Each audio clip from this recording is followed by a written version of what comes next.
But the city of Boston also did something that I think was really innovative. They had language in the RFP where they also wanted to support an equitable recovery. And that language really allowed us to be able to do a number of things.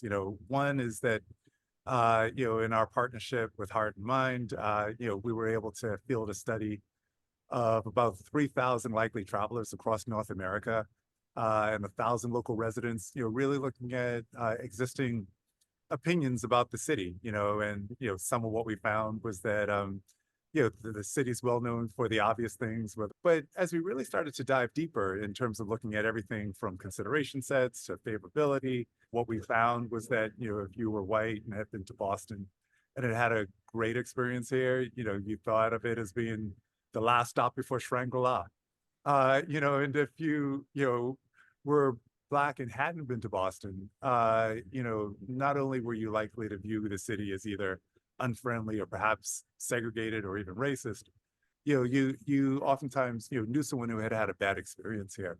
That was a really interesting sort of pivot point, inside of the research. And so then we went back, to those audiences and said, if you understood that, contemporary Boston now speaks 140 languages. This is a majority people of color city, or that it's got a really vibrant LGBTQ plus community. Their interests really were piqued. And so in having that research, it really allowed us to be able to go back and make a case for, present a version of the city that really embraces 23 neighborhoods.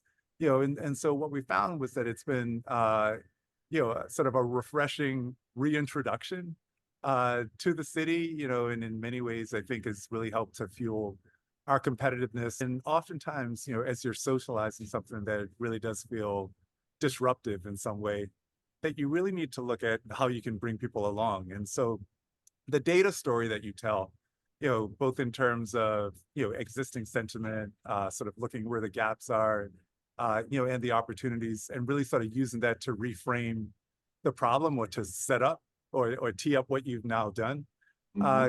can be enormously helpful, particularly in a situation like this where you've got a large, complicated mission, you've got multiple stakeholders, and everyone wants to win and succeed. And so, I've found that the data story can really be quite helpful.